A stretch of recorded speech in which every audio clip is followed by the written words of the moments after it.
ayun mga tropa, ngayon gagawa tayo ng isang magic trick. Pakita ko sa inyo na yan ay normal deck of card. Ngayon gagawin natin 52 cards, hati natin sa dalawa.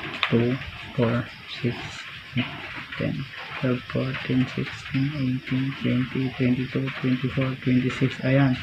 So sag 26 sila. Ngayon gusto ko turo ka ng isa. Turo ka ng isa. Ito. So itong tinuro mo. Gusto ko i-cut mo. I-cut mo siya ngayon. Yung kinat mo, itatabi natin dito. Ngayon dito sa hindi mo kinat, gusto ko mamili ka ng isa. Kung may papakita sa akin. Ayan. Okay na.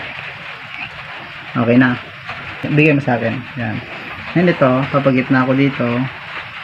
Ayan. Ayan. So ngayon nasa gitna na siya. Susuksukin na lang natin ito ngayon. Para siguradong hindi natin mahanap yung baraha. Ayan.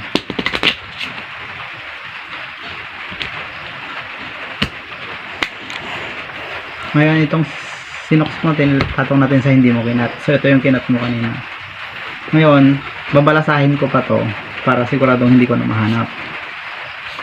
Babalasahin ko siya ng pag ganito. Ngayon, hindi na natin alam kung nasan yung baraha mo. Kaya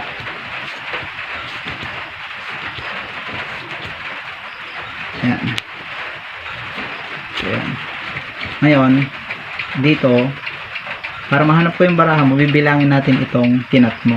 So, bilangin natin sa 2, 3, 4, 5, 6, 7, 8, 9, 10, 11, 12, 13, 14, 14 cards. Naniniwala ka ba na kapag nagbilang tayo ng 14 cards ay andito na yung baraha mo? So, tingnan natin 1, 2, 3, 4, 5, 6, 7, 8, 9, 10, 11, 12, 13, 14. Ayan. So, ano yung baraha mo?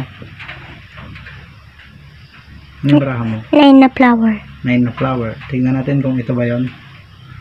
9 na flower. So, yan ang magic.